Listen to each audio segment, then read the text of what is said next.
Would it change anything if someone had? Would it make you see me differently? Treat me differently?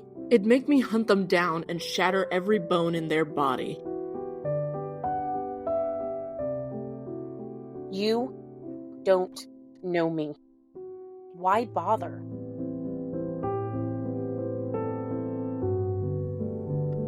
I'd do it for anyone.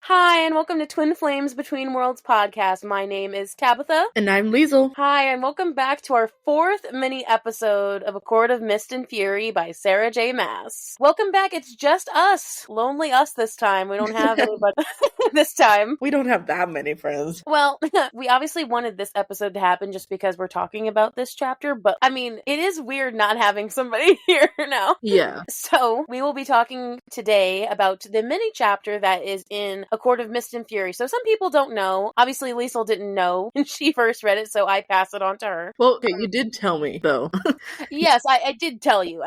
So Sarah J. Maas put this out on her website. It's free for anybody to read. I will put it down in the description for you. If if some of you diehard, Sarah fans like us, and just ACOTAR fans in general probably know about it. But yeah, so it's called Wings and Embers, and it's a little mini chapter that she posted after ACOMAF came out. And it's featuring little Cassian and Nesta.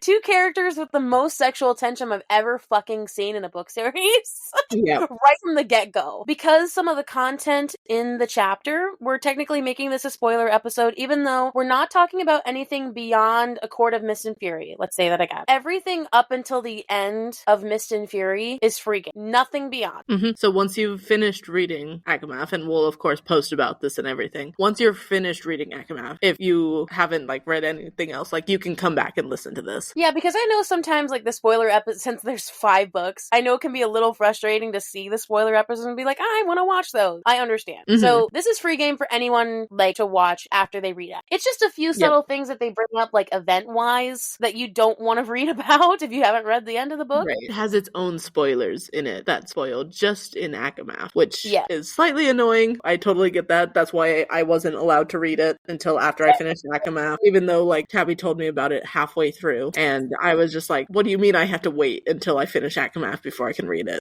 So yes, but that also means for us though, everything up until the end of ACOMAF is free game. So buckle up for those references. But yeah, I just wanted to say why I'm doing this, because I read it in a special way. So when I read the whole Sarah J. Maas universe, I read everything. So it was ACOTAR, then Throne of Glass, and I said this in our trailer, but I just wanted to say it again, is that I read the mini episodes like we're doing now.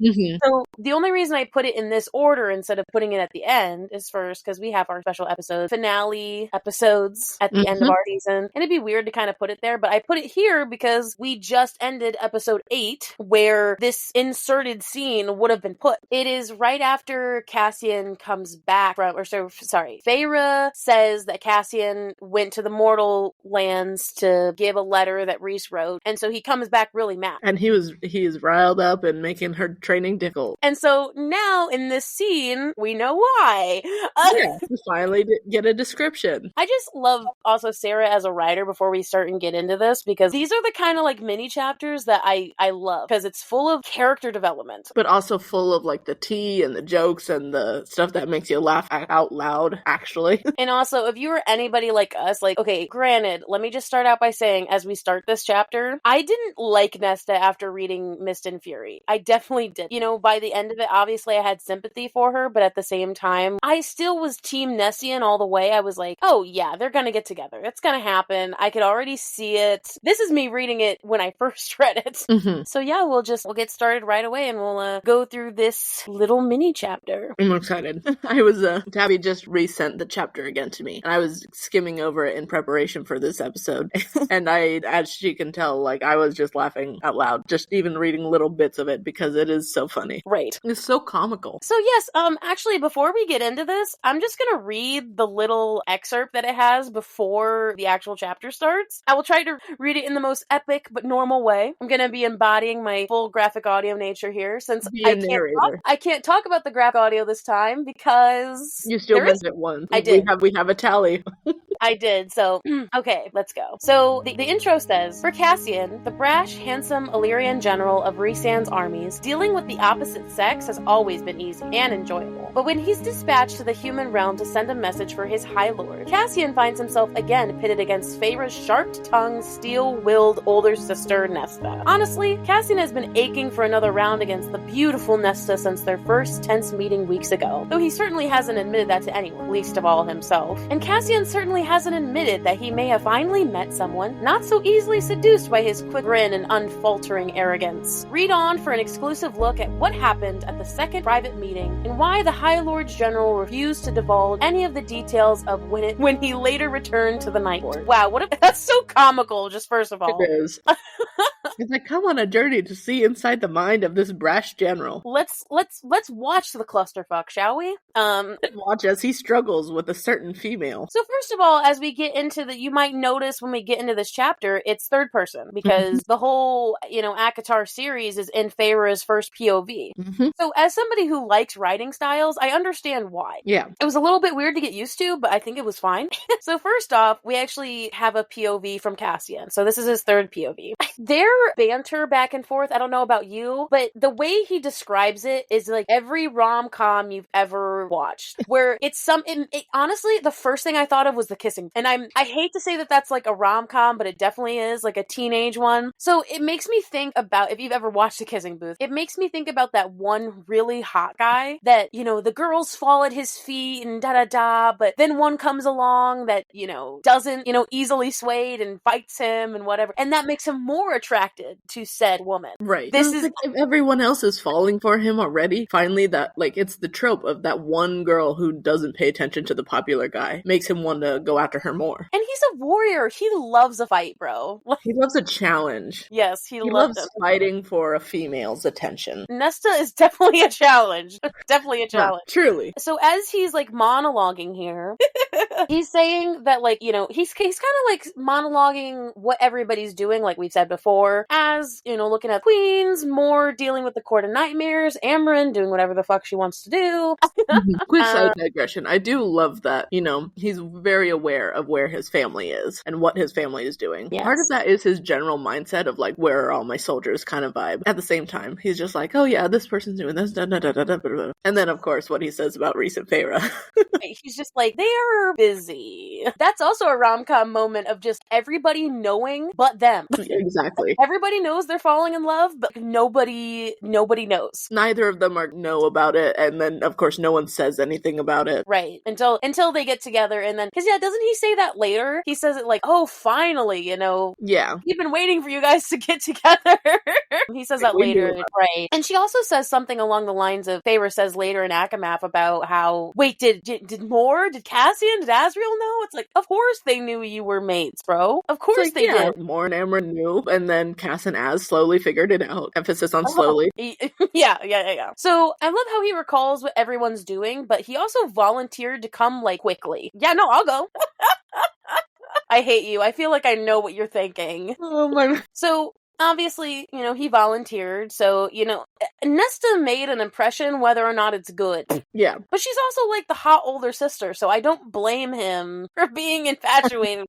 So I love how, as he's describing this, he's, like, dawdling outside. Like, he says it. He's dawdling. He's circling above, and he's not really, like, going into the house. He doesn't know how to prepare for this interaction. He's, like, thinking in his general mindset, how do I deal with this woman? How do I face this foe? What is the strategy going into this? There is no strategy to deal with her, is the answer. No, correct. Like, you just gotta dive headfirst into it. And learn on the go. Because you will be learning every step of the way. Right. So as he finally decides to, you know, make it into the house, obviously, remember, Cassian doesn't have magic per se, but he has the siphon magic. That helps him glamour himself so that he's hidden. Right. But again, he doesn't have like real, like, I mean, yes, that is magic, but that's like raw magic. Right. It's not like a specific type of magic like the elementals that Feyre has, or some other like creative, well, it is a creative raw magic. Let's just say that. Or a better way to explain it, I think, would also be, you know, not that yours was bad, but I'm just, like, saying in a different way, is that the siphons are the magic. It's coming from him. It's like the siphons are the magic. No, he has the magic in him. The siphons like help him channel it. The killing power is his power. That's like what all Illyrians have. But the magic per se, the siphon takes the killing power and turns it into magic. Yes. There we go. That's what I mean by the siphons really doing the magic. Yeah, I understand now. They convert the power into magic. Yes. So as he's going up there, yes, he's glamored. So it kind of made sense. Like, they can't really, the sisters can't just like magic everybody away all the time. They can't just say, okay, go home now. So these interactions that they're going to have are hidden. Right. So I love how when the sharp movement told him which sister had been waiting at the door. So she opens the door, and the first thing it's the subtle things of when, you know, he says, Nesta Archeron with the perfect face. It's like, okay. My man, you're falling hard. This is the second time they've met. I totally imagine him at the meeting with the queens, just watching Nesta subtly. Maybe not subtly. Right, because you're right, because the queens happened before this, technically, in the session. And especially since she spoke out, dude, he would have totally been happy about that. Yeah, he was definitely, like, he may have been, like, appeared to be watching the queens, which, of course, he was, because he's skilled, he can multitask, but he was also definitely, like, keeping a very close eye over Nesta. I mean, all of them, but Nesta in particular. Probably making sure Nesta didn't lash out and kill anyone. I think another theme to also bring up, and that's something that Nesta says throughout this whole, like, mini chapter, is that even though it's seeming Cassian is doing it to her, or, like, for her, he would do it for anybody. Yeah. Like, the idea of protecting innocence. Right, because that's who Cassian is. He's a sweetheart, and, you know, he's seen too much shit already. So, you know, obviously, so what I mean by that is, in you saying, you know, he was watching. Yes, part of it is because he likes her. I mean, at least from our perspective. Yeah. But also at the same time, he's also protecting two innocent women who have helped them to get them to their goal. No matter if Nesta, you know, was questioning about it in the first place. Right. They helped them to get this meeting. Right. My question was, as Nesta lets him in and as they're going up the staircase, remember from the first book, she could see through Tamlin's glamour. Right. I was wondering whether or not she could actually see him or not, because I think she did. I think so. I think, honestly, she probably could tell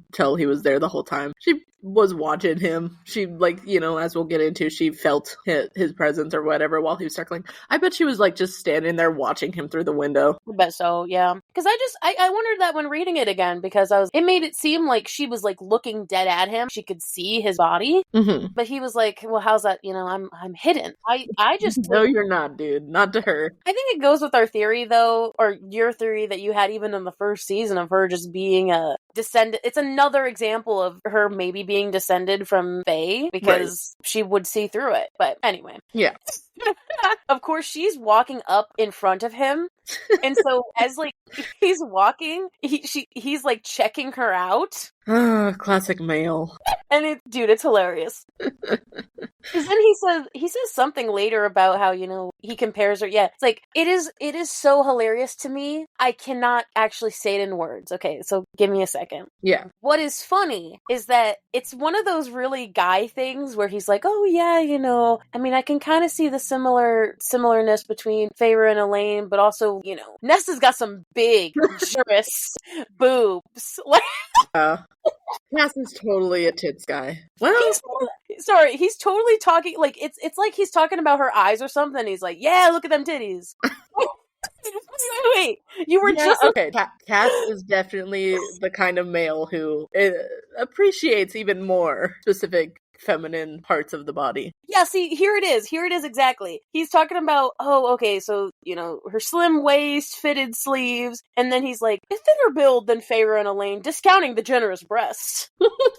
See, but the way he describes it is also still so much of, I don't know, just a general, like, checking out a box. How does he somehow simultaneously act like such a frat boy, but at the same time, while also being the most respectful male? He is totally a frat boy. He's a himbo sometimes. 100%. He is the himbo of them three. Because I love how he says after that, he's like, not that he looked at them much. It's like, no, he looked at them, and then he's like, well, I can't say that because clearly I was checking him out, so I'll say much.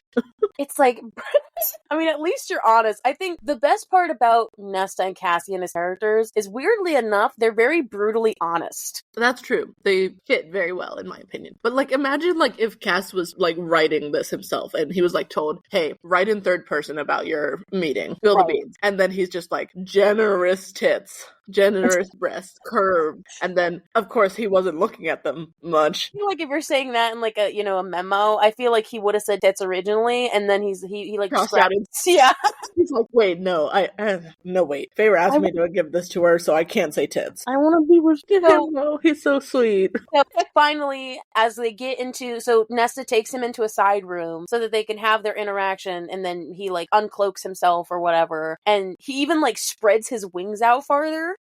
Okay, you're showing off, my man. But He's good. Like, hey, I've got a big wingspan. And we know about them.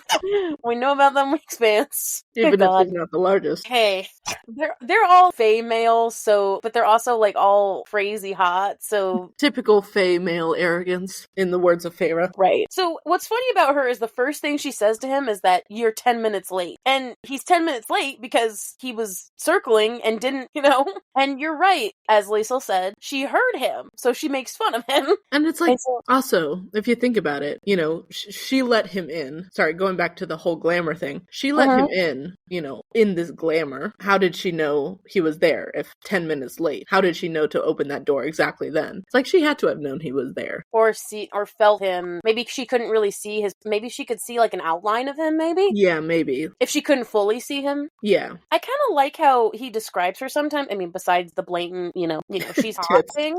Yeah. He says that she was a blade given form. So cool. And especially as somebody, I was totally team them, especially when I was first. And again, we don't really get many interaction with them in ACOMAF. Right. I mean, obviously at the end, but I mean like in terms of them and their character development, which is why that's such a good, chapter. And I think the way, the calling her like a blade also fits like literally every other description he gives of her, though, of saying that she's sharp in some way, or a hardened stare, or she cuts deep, or she was forged this way. Wow, I'm glad you bring that up. I didn't really think about that. God, what was the other one? There was one more. Oh, and even in the beginning of in that first little thing that you read, that Sarah wrote, it's like the steel-willed or iron-willed. So there are so many like little word references to how Nesta is literally a blade. I love that. I love that sort of writing too. I was so happy when I started seeing those connections. I love when I see these little things that the writer put in there to make it make sense. And I love that it's most of the time Cassian describing her like that. It's also like a subtle way, though, of Sarah, perpetuating this without us even thinking about it, right? Like, obviously, we think about it retroactive, especially when you're reading it. Oh, wait, yeah, really unconsciously, yeah, I am thinking that. It makes so much sense. She's very careful. She'll cut you. I do love how, though, even with, and this is why Nesta and Feyre's relationship is so complicated, because I obviously didn't like, and we said this in our, our first episode when they met back up again. I don't necessarily like Nesta in this book. I feel like I favored Elaine more. But the first question she asks Cassian is, how is my sister? Which we actually, I guess what I was thinking, just the other day when we posted a recent TikTok specifically talking about how Nesta was saying something about my sisters. And we had said at the time that it's like, oh yeah, this is the only time. But no, in this little episode, she says my sister specifically. So it's like, it always makes me happy because it's like, oh, she pretends kind of that she's a bitchy sister, but no, she actually cares. It's one of those things that we're like, okay, that's great, but can you fucking show that from time to time, maybe? Like, right. It's the frustrating bit of, okay, you actually care, why don't you fucking say anything? Or show Feyre that, like, rather than just ask vicariously. Right. But anyway, so I love how, and this is obviously why we have to make this spoileries, because, then Cassian has like an inner monologue about, how Feyre and Rhys are falling in love with each other and that they're mates and da-da-da. And it's like how everyone saw it before they did. Even though people sometimes think that Cass is a bit slow. Well, first of all, not all the time. Most of the time, he has this inner monologue, clearly. Because, like, that was a surprise to me when I first read it. It's like, I mean, I guess that makes sense that he would have an inner monologue. Now we're actually seeing how much he actually does think about these things. But anyway, my point is, I love that Cass was also able to see it and was probably just like, why is my brother, like, not doing anything about this? I love it, too, because he's like that bro who's like, okay, Ferris has been slowly falling in love with him. And Rhys, he says, and this is verbatim, pointedly ignoring the fact that he's been in love with her for a damn long time. Which, especially, I didn't really think about until, after reading chapter 54. Because if you, like, read this in sequence, it's gonna be, like, one of those things, a long time. What do you mean? They met, like, da-da-da ago. But... It's like, no, that's actually been quite a while. It's been a year? A little more than a year. Yeah, more than a year, but I think he saw her in the dream sequence. That's true. 2 years before? Was it like when she was 14 or something? When she first did the wardrobe? It was, painting like little flowers on the dresser. He saw that. And so those were like the 2 years that managed to get him through the last 2 years of Amarantha. And so if you consider that, then it's been over 3 years in that sense, probably nearing closer to 4. Yeah. So, and I think it's one of those things where it's also when people say like a damn long time, it's one of those things because they've been in like constant, turmoil that feels like it's been longer.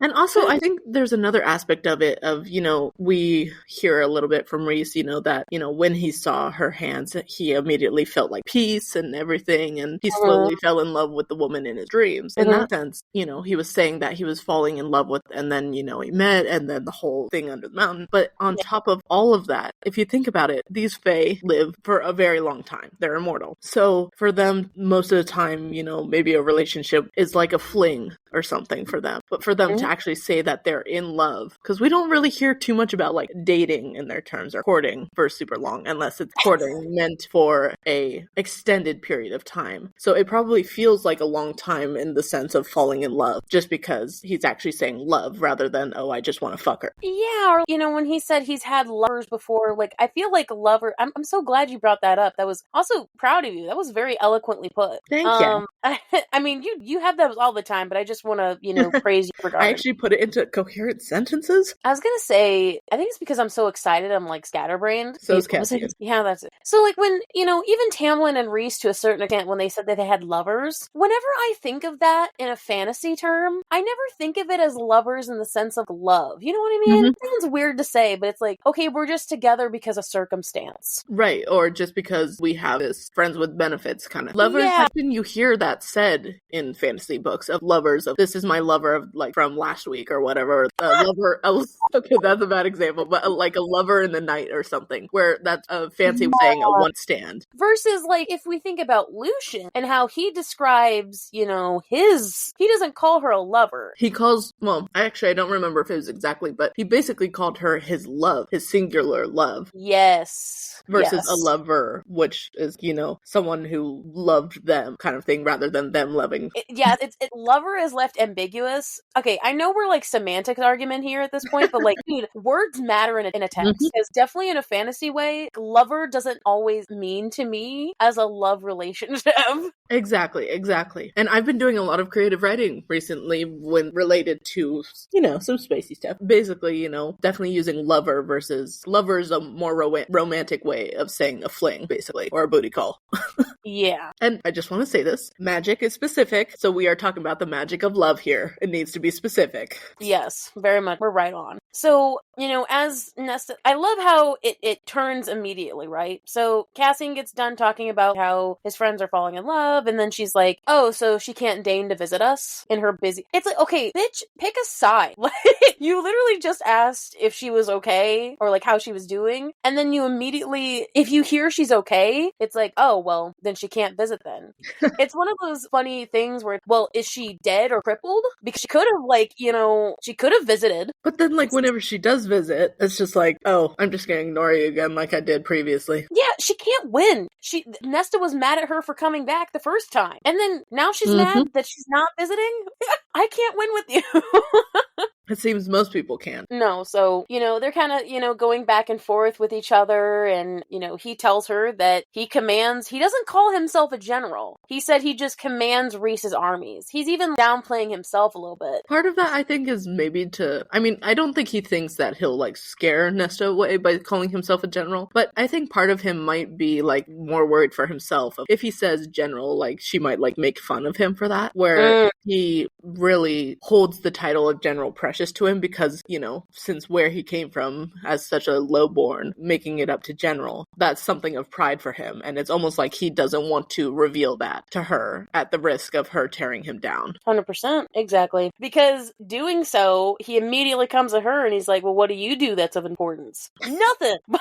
Opens her door to Fae males. I love this back and forth because, he's not afraid to get in the dirt with her. They're both rummaging around in it and it's hilarious. Yeah.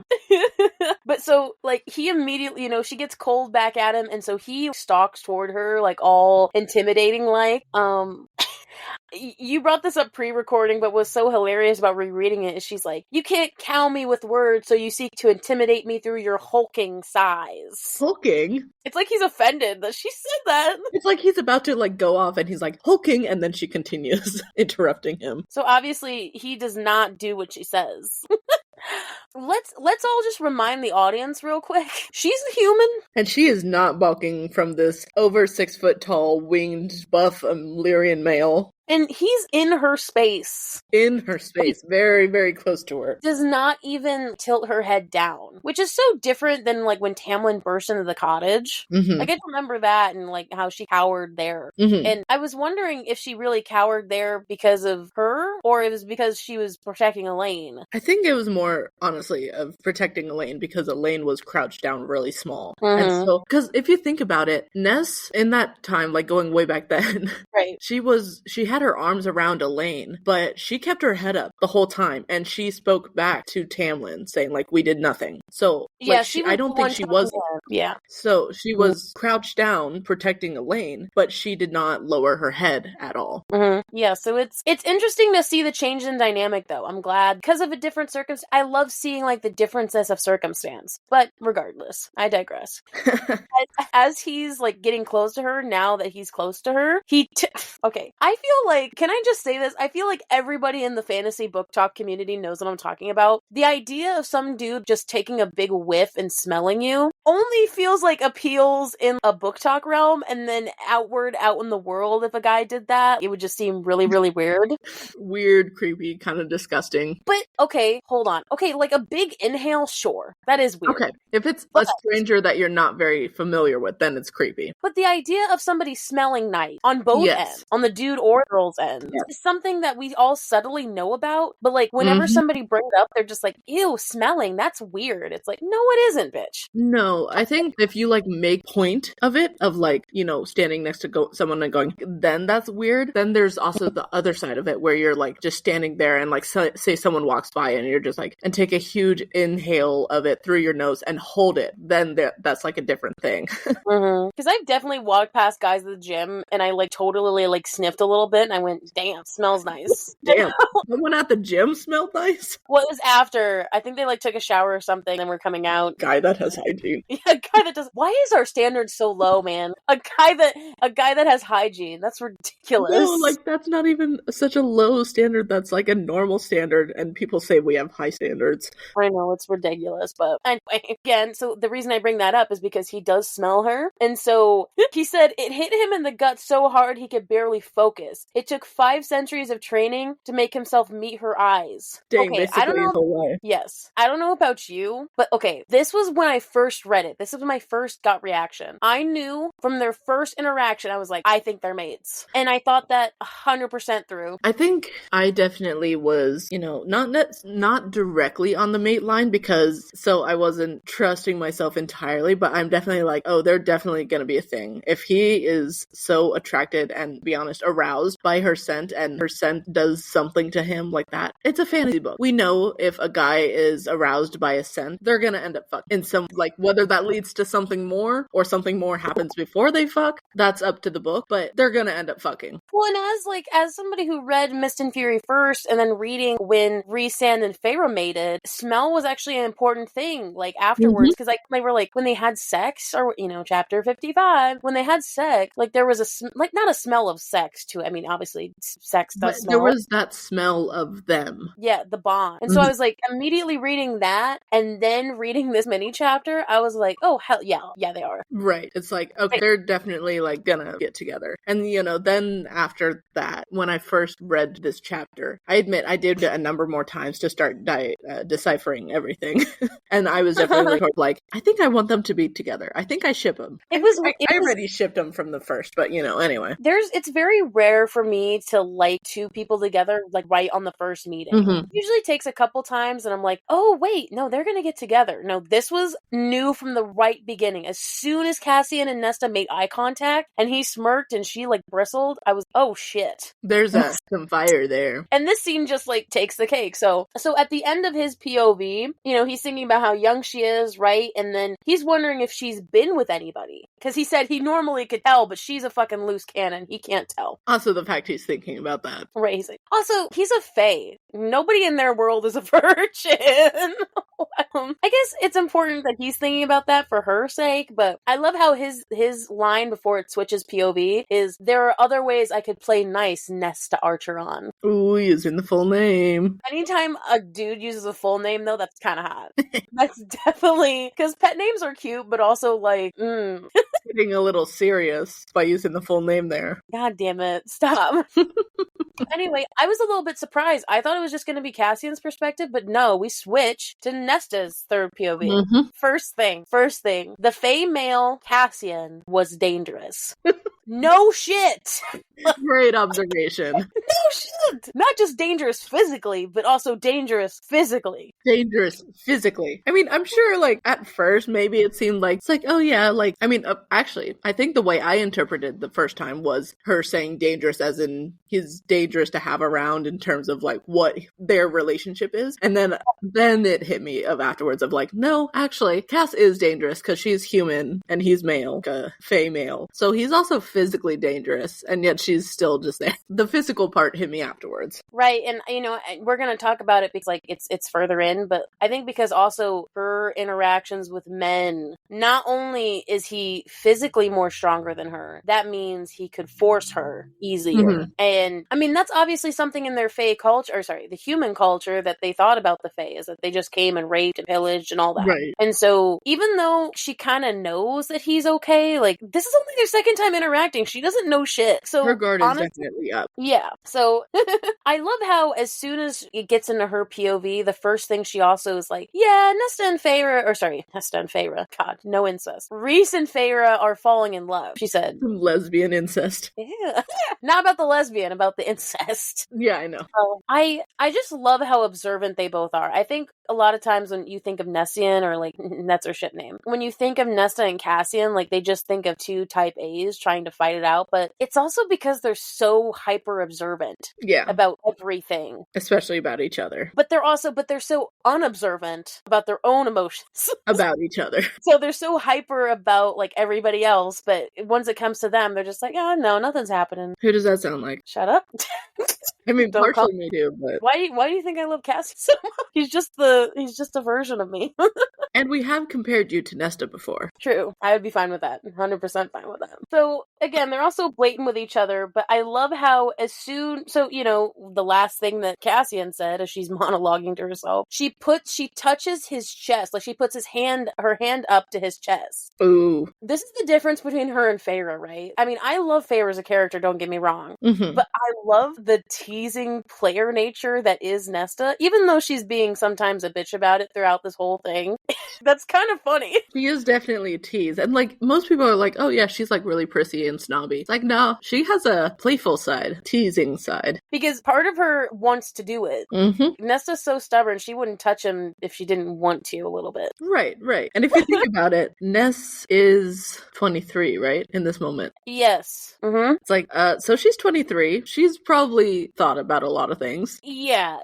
Well, can I just say, I was surprised that she was a virgin. Mm-hmm. 100%. It makes sense, though, for her character. It kind of made sense for Feyre not to be, because she didn't really care about the whole, but, like, thinking about Nesta's character and how prissy and how, noble-born she was, in most historical dramas or in most, fantasy where there's, like, somebody who has been, she's the oldest sister. She's been taught to rule or to marry the first man that's, like, the richest that comes along to help the family, right? Right. She was told not to have sex with anybody until she got married because it's the whole, more plot again. It's like marry for the purity of it. Not sullying herself because the guy wouldn't want damaged goods, which is fucked up. It's stupid. Yeah. But I'm just saying, in that context, they wouldn't want somebody who had sex before. Right. Them the opportunity to deflower. So when you think about it, it makes more sense. About her character, though, didn't make sense for me. No. I was like, this bitch wants to have sex. 100%.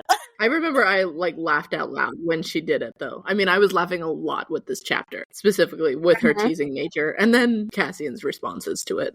Well, that's why we're just so giddy, because it makes us laugh. But as as they're looking at each other, she brushes up against him, because she gets closer to him as he's asking her questions. He's like, have you ever been with a male, Nesta? She's like, have you? Firstly, before we get into that, the fact that he's like, ever been with a male?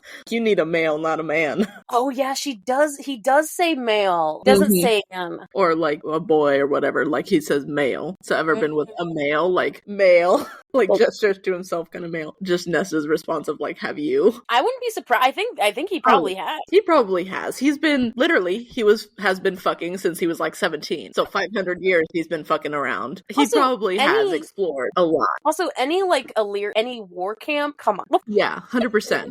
A bunch of male because again, we haven't been to the Illyrian camp in the main episodes, but like, especially how much those fuckers because of how domineering they are over women, half of them are gay, 100%. Yeah. I can just I'd say so. If we think about it, well, yes, good point.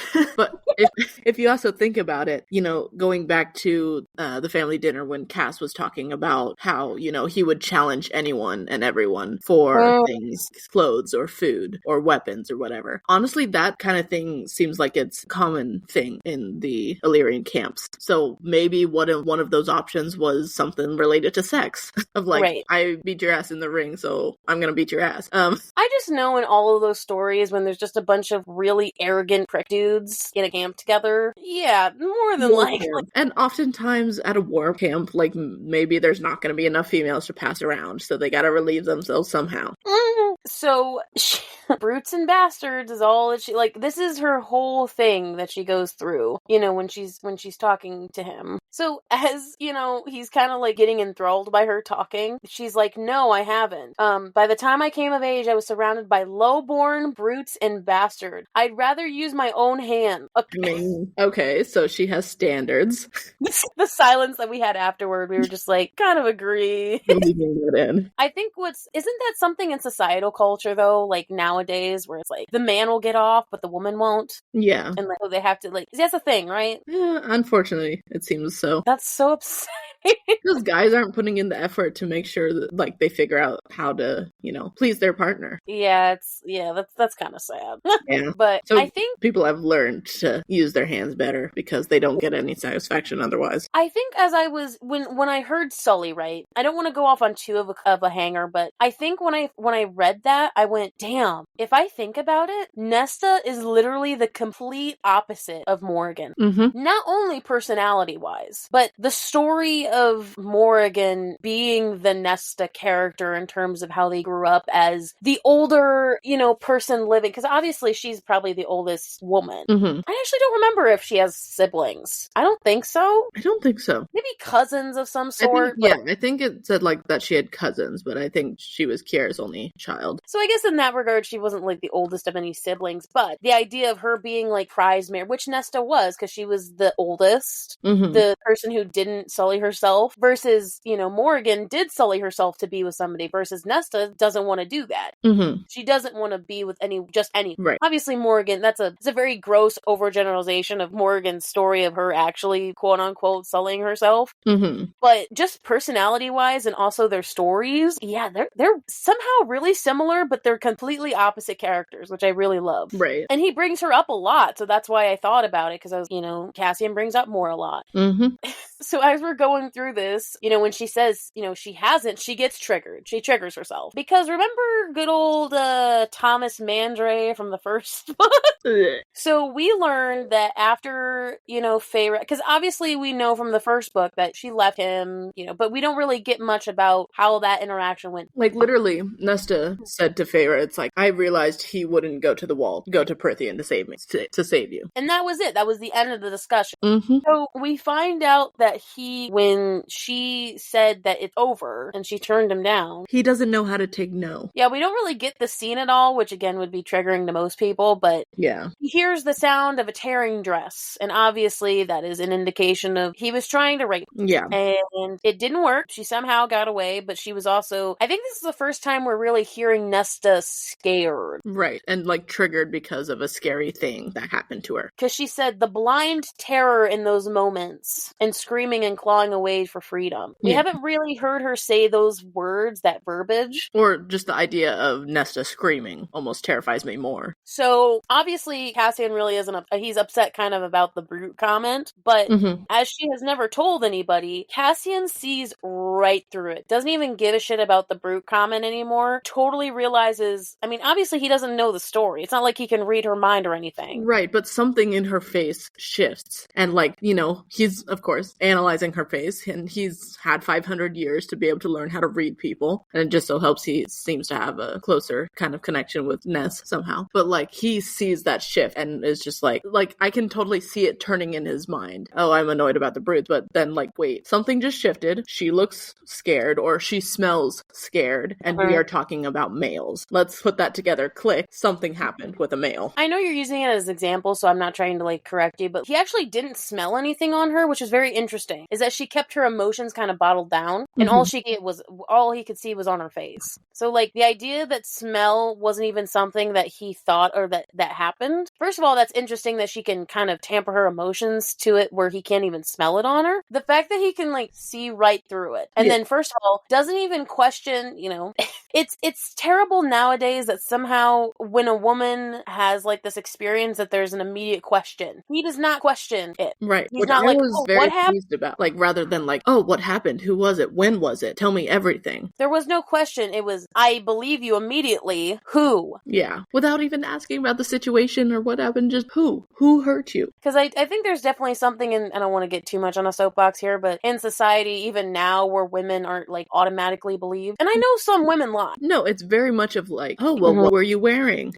What did you say to him? It's like, oh, that is not the first question. The first question and only question is who? Yeah, and because so this obviously he's someone to kill. And he's actually a good fucking person.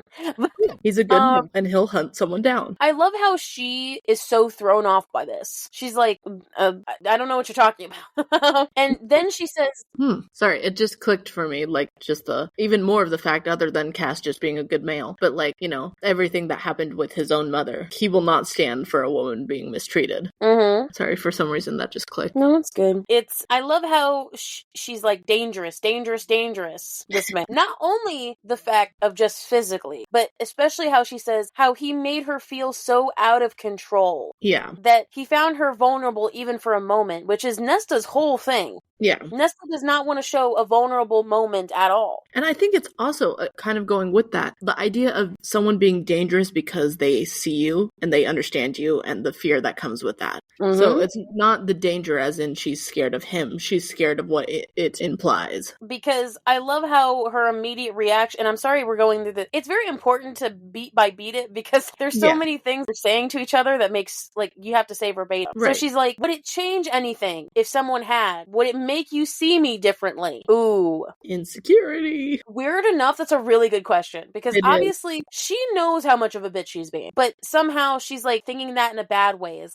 Are these vulnerabilities that I've been hiding all this time, is that gonna actually make you like me all of a sudden? Right, because being a bitch is, and she knows it, it's her protective shield. And so, if someone, like, starts to see, it's like, oh, now I understand why you're being a bitch all the time. Like, I understand that's a shield. Then her shield is ineffective, leaving her vulnerable. Mm-hmm. So it's obviously, she describes how much she's full of rage and how it just comes out in these moments. And that's why, I love the quote of, he could see it and feel it. Mm-hmm. It's like, ooh, but I don't like people seeing that. I just want everybody to think that I'm a bitch, and that's it. That's very surface level. If everyone thinks I'm a bitch, they'll stay away from me and they don't get too close. Or won't bother me and mine. Yep, they won't hurt me or mine. They won't bother us. Everything will be fine. If I'm a bitch, they'll stay away. Yeah, no, he's, let's not forget the fact that he's immediately ready to go kill Thomas. Doesn't even know who this guy is, wants to immediately kill him, da-da-da. He's like, I'm gonna figure it out.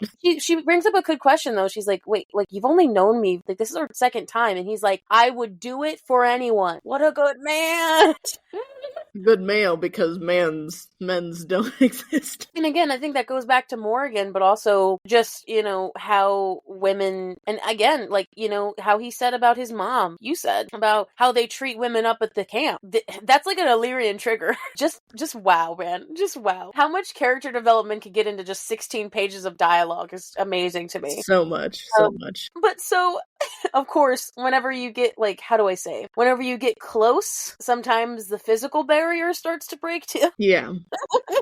She didn't know what to do with the rage. It still burned and hunted her. She hated and cared and loved and dreaded more than other people. No one could tell or care except him. Because he's the only one that sees it without her having said anything. The first afternoon he'd looked at her, not at the face and the body that the human men marked, but her. He had seen it all.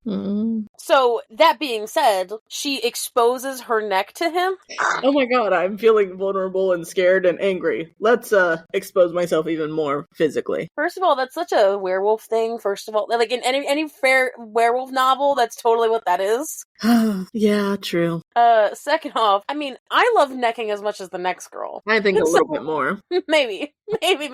But it's like, yes, you kind of hit it right on the head, right? Because it's not only you understand what I mean by this, like, touching neck, just in general, somebody touching somebody's neck is very vulnerable. Mm-hmm. Like, don't really think about it. I wouldn't let somebody get that close to me, mouth and or just, hand-wise. Mm-hmm. Like, because that is your space. That's all, because somebody, let's just say in and out, somebody could choke you, or it could be like an actual, bad thing. I mean, sometimes choking is all right, I guess, for some people, but that's not something I'm into, okay?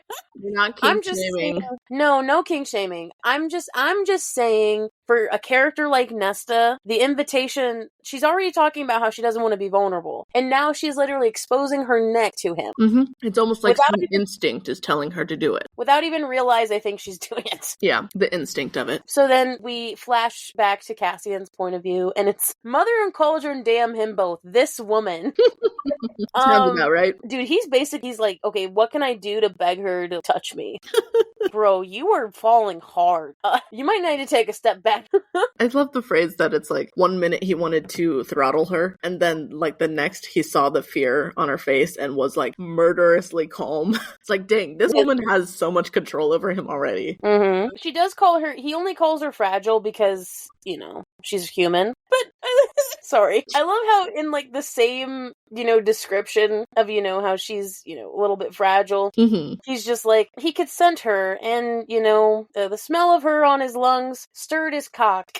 That's an indication of I'm saying that was an indication of a mating bond, bro. Because smell that dirty cock. That's the same thing that happened to Reese in that goddamn scene. That's true. So thinking to me, I'm like, I'm thinking that, yes, this is, right? We love a good spicy scene. I didn't think this scene was going to be as spicy as it ended up being. I mean, obviously they don't have sex, sex, but like this is damn near foreplay in some regard. Oh, it's definitely like it's the very beginnings of foreplay. And for like a male though, this is definitely, well, clearly he's turned on. Well, yeah, but also she's letting him not only like have his mouth so close to her neck, but also like, you know, he's, you know, rubbing his nose on her neck, and he ends up like king her pulse. He's nearly like knees buckling as he's thinking of her hand and what it could do. Yeah, because like she grabs onto his like uniform a little bit, and he's just like, oh, I wonder what that grip could do. It's like Cassian, bro. Like his knees nearly buckled as her slender hand dug into his fighting leathers, specifically his leathers, which of course we know is already super tight to his chest. He tried not to think of what that hand would feel like on other parts of him, gripping him, stroking him. Like, dang, Cass. Dude, let's walk before we run, dude. She's literally a virgin. Like, I'm not saying, like, you know, Nesta fully let her have control. 100%. Well, obviously, this whole scene made me think, I was like, ooh, when they have sex, it's gonna be fire, isn't it? Oh, yeah. Yes. It is going to be burning hot. I loved the Rhys-Ann and Feyre sex scenes. I really do. It's, like, very pure in a way of, you know, very pure romance. Versus this is just pure wildfire, bro. Yeah. This is already, like, almost spicier than Chapter 55 in a way. Seemingly, yes. Yeah. In a weird way, yeah. In a weird way. Because, I guess, yeah, Feyre and Rhys, you know, they kind of had, well, they had their fun. They had their spice. It was very colorful. This one is just pure heat and spice, and they're not even fucking yet. And they're two, like we said this earlier, but they're two A's, alphas, trying to get control over one another. And not wanting to give up control. Although it seems like Cass is already losing the battle. No. I feel like he'll lose. That's why when, I think, what was it? When they were talking that first night that they met, and Rhys and Feyre were back in the room at the sister's house, and they were debating about who would win. Yeah. And even Rhys was like, yeah, I'm betting Nesta. It's like, who do you think would win, Nesta or Cass? And then, you know, it's just like Nesta. And Rhys just chuckles, doesn't even try and defend his brother. Right. It's like, nope, yeah. So I love how as soon as he gets closer to her mouth, like, because again, like he tongues her pulse, right? She immediately pulls away, and her first instinct is that he's spelling, that he's somehow glamoring her for this to happen. She probably, again, like we said, she doesn't even realize that she's like letting him do this to her. And so then it, you know, finally when, you know, she feels the tongue on her pulse, she's like, wait, why am I doing this to, first of all, a guy, but then also specifically this guy, and he's also fairy. Aren't I supposed to be a fairy hating person? Yeah, and again, you know, we have to remember that, again, this is very close after, you know, not only the queen scene, but also them meeting them for the first time and having Faye in her house. Right. So she doesn't really know the extent of their powers, really. Like, everything she was taught is a lie, and she got kind of a crash course, but she's also learning on the fly. And Feyre, of course, hasn't told her everything that she knows yet. And it's just funny to us because we know Cass doesn't have magic. But she don't know that. And she just thinks that he does, because it's easier to blame it on magic when and you could just... Yeah, and like, it's another defense mechanism to say, like, oh, this is your fault, like, what are you doing to me, rather than acknowledging that maybe she's also a little bit turned on. Did it bother you more that you wanted it, or that it was a bastard-born nobody who made you feel things? This feels like it's gonna become a recurring thing. I hate that, because, okay, and I will tell you, I did not think this the first time. I thought when I read this scene, I was like, why is she being such a bitch to him? I don't think she understands that when she says that, he actually internalizes it. She probably, I mean, part of her, I think, does kind of think he's, well, a brute in this sense. 100%. So she's probably like, oh yeah, it's probably just gonna go over his head because he's too focused on his dick. And I think, like, to a certain extent, like, some of it's true in terms of him being brutish. He's not a brute. He's not a brute. He is brutish. But, sometimes, like, only in the sense of, you know, just like most males are, you know, he does care about sex. Yes. But it's also with somebody he finds, like, not only just physically attractive, but mentally attractive. Because, again, like you said at the start of this, how he talks about her sharp wit and, you know, her steel will. It's more than just the physical with him that he's thinking about with her. And I think that's when I started started, starting to think about the mate thing of when a guy like Cassian, who is fairly focused on his body and sex and coupling with females, for him to, I mean, of course we know he's not dumb. He has a mind. He uses it. But like for him also to specifically say he's attracted to a female because of her personality, that's when that's when I started thinking like, okay, that's something. That's wifey material. Wifey. For him to also like someone who, well, no, I think it's new for him as well to find someone who will like match him toe to tip. Someone who will stand up to him and argue back, pick a fight or whatever. Like, honestly, part of me thinks that it kind of reminds him of any like argument or like fun fight, whatever, that he had with his brothers. Almost like in that camaraderie kind of way of, oh, I feel closer to this person because they will stand up and fight against me. They have the guts and the courage to do that. I 100% agree with what you said, but did you hear what you said? You said toe to tip. I thought that sounded weird. Bro! Wait, what's it actually supposed to be? From head to toe? Toe to tip. Like matching toe to tip? Hang on. Oh, I was trying to say going toe to toe. Yeah, we all knew what you actually meant, though. That was actually unintentional. You can leave it if you want. Freudian slip, yes. You're thinking about the tip of his dick. I mean, me too. Aren't we all? Yeah. So anyway, sorry, digress. I mean, this is what's fun about these episodes. We can kind of digress a little bit more, so bear with us. So Cassian like goes into a full-blown monologue after this in his mind. Is, again, obviously we know by the end of Mist and Fury that this problem is sort of solved, but Cassian brings up how Nesta is mortal and that there wouldn't be that many years with her anyway. And I'm like, well, whoops. That's like kind of the same thing that Rhys was thinking when he met Feyre on Calanmai. Exactly. Which is why it's so cool to see the parallels between the relationship. Sarah, this is what I mean by her writing, right? Because obviously they're brothers, and in the sense that they kind of are similar people. Their relationships are so differently dynamic wise, but at the same time, there's a similarity. There's some congruence there. It's very much of like, two places, but like they're connected by a string. They're connected by a web. So obviously there's a fear, like with how Rhys thought on Calanmai. He's afraid of telling everyone that in my eyes, that he loves a mortal. Right. Because, obviously I'm saying love in the context where I don't think, obviously, they don't know each other yet. I wouldn't say it's love now, like in this moment. It's an attraction, a desire. It's kind of how, can we say retroactively though? Because we always say about Rhys loving Feyre right off the bat, and we agree with that. I think we could say that he's in love with her right now. Yeah, he just doesn't know how to phrase that to himself. Right. So he doesn't want to tell anyone, not just because I don't think that his friends would agree, but more so the fact that, 100% a target. Yeah. Mortals are very fragile, and they can be hurt very easily. And considering, first of all, like Cassian is a general of the Night Court, like he is also in a position of power, so he has a lot more enemies, and has been making enemies for years, centuries. So on top of the whole Fae and mortal thing, like ignoring like the lifetime completely,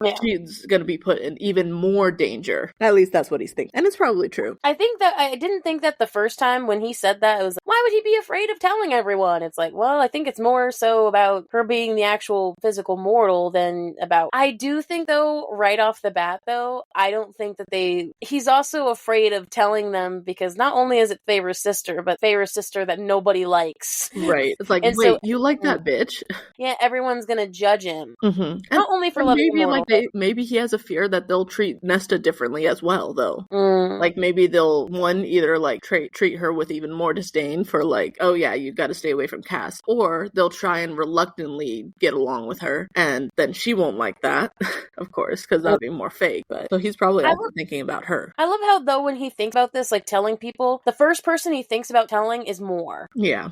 Obviously Mor is that for a lot of people, but also like, I was very confused about, and I don't know if this was, in the comments what not you thought about like Mor and Cassian's relationship, but I think when I first read it, I thought Cassian still kind of held a torch for Mor in a weird way, like until he meets Nesta, and then that torch dies out for like the last bit of that romantic feeling that he had to, not that he would ever do anything, and not that there ever would have been something. Sorry to interrupt, but I think going off of what you're trying to say is, I agree, he probably still had some kind of feeling, even if it wasn't quite romantic, he still seemed to have a little bit of lust, at least, for her, and maybe like a longing to at least be like physical with her or something. something. But I think you're right. When he found Nesta and started feeling this way about Nesta, it's like, okay, you know what? I might like peel back a little bit on the flirting a little bit with Moore. Yeah, I'll still play middle maker with mediator with Az and Moore, but like that doesn't include flirting anymore. Because he can also tell that the feeling he has for Nesta is more kind of all-encompassing than Moore's. Right, it's less flirty and more romantically teasing. More raw, too. Yeah. More like, I see you, you see me, like, uh-oh.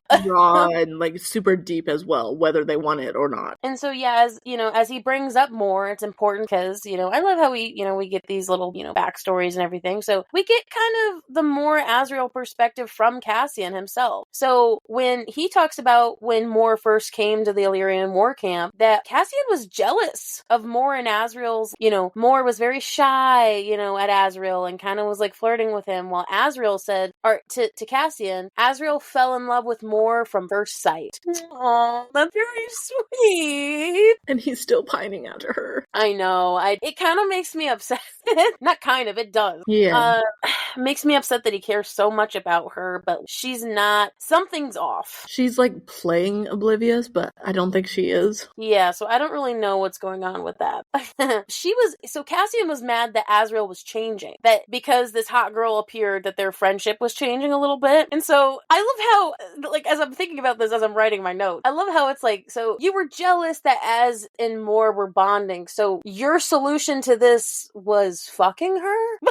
Fuck her and then kind of make a dent in your relationship with Az. With both of them. Well, yeah, with both of them. But it's almost like the exact same thing of, oh, I'm gonna go fuck my best friend's crush. Dude, that betrayal. Okay, they were 17. That was like 500 centuries ago. No, just 500 years. Yes, it was 500 years ago. Give them a little credit. They were like horned up dogs when they were younger. They were just starting their sexual journey. Okay, that's fair. But also, the betrayal. I wonder, do you think Moore was Cassian's first? Honestly, that makes sense. I would think so too. Because as I'm thinking about it, we know that Cassian is Moore's first, but I wonder if Cassian was a virgin as well. Again, I think it makes sense. Mm-hmm. Another thing we'd have to ask Sarah about, just specifically, was Cassian a virgin when he met Moore?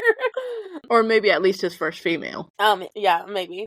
Of course, that did dent the relationship, but I'm glad it didn't, like, fuck it up completely. Yeah. Because Moore ended up being more of a friend than a lover, and they were living in that stalemate for a long time. Yes, we're, like, sexually attracted to each other, but we're never gonna go there again, because that would ruin, Reese's relationship with me, and, like, Azrael's relationship with us, like, Yeah, it would just ruin shit. Yeah, we can't do it again, but there's still a torch, right? And I think Nesta blows that torch out of existence for him, at least in my mind. Yeah, that makes sense. Long story short, that makes sense. Yes, so, I just love how we have this, like, flashback. He'd had lovers, some for a night and some for months, and Moore had never cared, but the woman standing before him, like a pillar of steel and flame, Cassian didn't want to tell Moore about her. Steel. First of all, not telling, like, one of his best friends and or, like, family members about her is... Yeah. That means it's way more real to him. Oh, yeah. He needs to figure it out on his own first before he, like, begins to, I think, before he gets, like, advice or anything from his family. Because he doesn't want them to, like, as much as he loves them, he doesn't want them to influence how he feels about Nesta. Which I love, honestly. Yeah. As someone who has been in relationships before where, like, family dynamic actually mattered to the other person, it's, like, it's rough.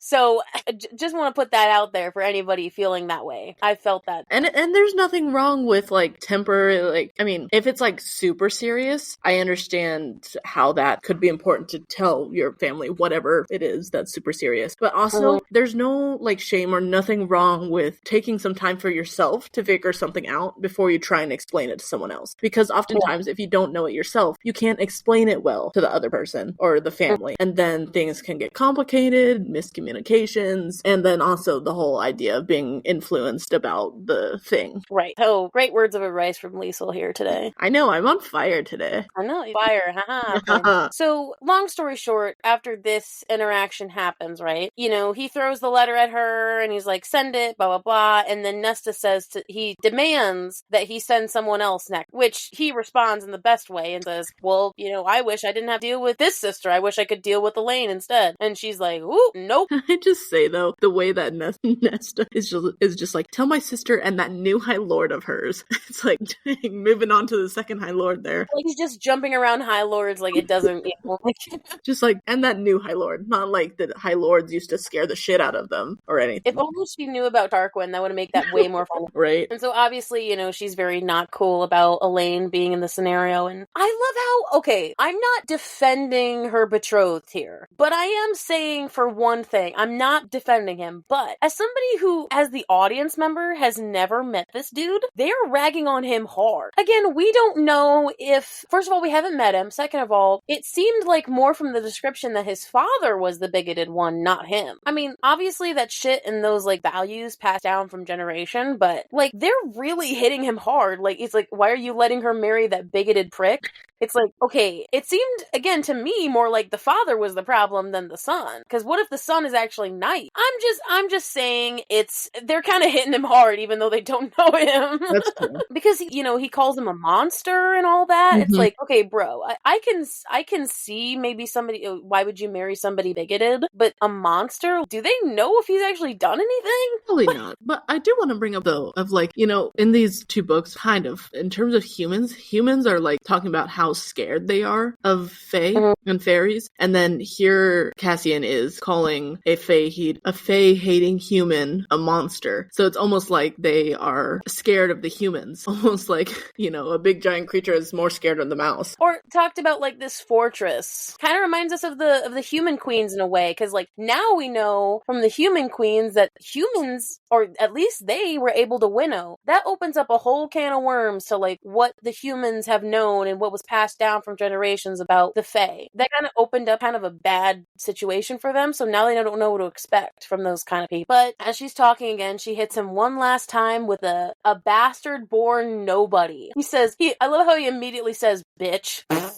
Yeah, it's bitch. True. But no, he immediately calls her out here. He's like, it's easier, isn't it, to wield the words and the coldness as armor to keep everyone from seeing where and who you failed and how you did not care until it was too late. Oof. God damn. Read her like a book there, and she doesn't like that. No. But instead, so, as she's doing this, he sees her moving, and she's trying to hit him in the nuts. It doesn't work, but I love how, as he catches her in the air, I just want to see this scene, honestly. Yeah, same. When they do obviously, I know they're probably going to butcher it, because, TV always butchers things, but unless it's an animation, I feel like this scene in general, with him holding her knee up, the kind of intimate position that is, and he's just like, come play with me, Nesta, and I'll teach you far more interesting ways to bring a male to his knees. I think she almost did. She almost did just a second ago.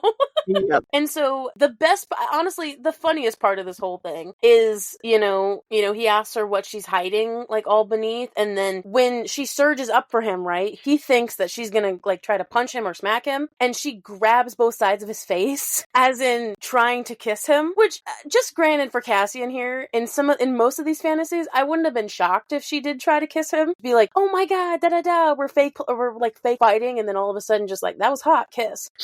I'm sorry, just the whole, like, she's looking at his lips and whatever, and he's just like, oh, this is so stupid, and then also, those breasts so soft again. Again, you were right, he's totally, those breasts so soft against him. Stupid, and he's stupid. He didn't care, let's do it. And then she gets him, kicks him right in the nuts. As that goddamn knee of hers indeed found its mark. I just love how, again, reminding everybody that she's a human, and that she's somehow, like, even unaware, catching him unaware, Yeah, she managed to really slip under his guard there. I will say, though, I found it kind of funny. I have something towards Sarah of, like, when he fell back, he fell onto his ass, luckily into an armchair, but he was, like, clutching his stomach. I'm like, no way, he's definitely clutching his balls. Oh, yeah. Trying to reorder his brain at the betrayal. Yeah, because he still has his fae, speed and his timing. Anyway, hilarious. And then she finally gets in the final word, right? Oh, I haven't heard from them. So she finally answers his question from the beginning. Like, they haven't said anything. I'll mail this tomorrow. You know nothing about who I am and what I've done and what I want. If I see you on my doorstep, I'll scream loud enough for the servants to come running. And he's still in pain. Yes. So But the thing is, remember that she had to open the door for him so that he could sneak out. So now, as she gets in the final world, she closed the door on him, so he has to sneak out the window. Like some fling that has to sneak out before the parents come. Right, because, like, the thing is, if he tried to open the, it'd be some phantom opening the door, right? He can't do that. Not just that door, but, like, he'd then have to go down to the front door and open that one, too. And so, obviously, now we understand why he just ran off into the sky and how he was really mad. Because he got hit in the balls, but also emotionally wrecked. Yep. But this really note at the end is what I really love, is that she feels her watching him leave, and he feels it all the way back to Valaris. And I feel like that's, besides the blatant getting kicked in the balls thing, I feel like that's more what riled him than the physical. Yeah. The fact that she affected him so much. I know, right? Insane. So it's wild, but yeah, that was our the end of the mini chapter. I'm so glad we could do this, because such a mini chapter, but also, God, it took us like an hour to talk about it. Because there's so many little details squished into 16 pages. But it's also like a deep dive on Nesta and Cassian, you know what I mean? Yeah, like the beginnings of their hopefully blooming relationship. Obviously, that's us projecting, but I'm so excited, because this is technically our second to last mini episode, because our next mini episode will feature Melody Muse for the interview. And so that'll be fun. I'm so excited. Yeah, so excited. Our episode with her was so lovely. We're so excited to... She was sweet. Such a sweet woman. Also, just such an icon as well. Yeah, really. And so, yes, we only have 4 more main episodes. Isn't that crazy? That's insane. Like 4 more episodes, and then we're gonna be moving on to the next season. I know. It's so... thank you so much for everybody who has been part of this. I'm gonna say it again. Thank you so much. Please follow our Facebook, our Instagram, our TikTok. Our TikToks are going like really well. And we'll see some of you guys we'll see all of you in the next episode, which we will be talking about chapters 45 through 51 to the end of 51. So and this will be very important information. This is actually for our spoiler people. This is where we find out the good old Suriel gives us a little bit of information that we did not know about Rhysand and Feyre. I should not have said that. Should not have said that. So we're so excited for you thank you for staying till this. And do you have anything to say to the people before we skedat? Just like, we appreciate you so much, and appreciate all of our listeners. And also, like, we say it every time, but we like really mean it. If you want us to talk about anything, reach out to us in some way. We are trying to restart our YouTube channel as well, and so hopefully we can communicate with everyone even more. That's all I have to say. We will see you all in the next episode. We hope you guys have a good night, evening, whenever you guys are listening to this. So we'll see you guys then, okay? Bye-bye. Bye.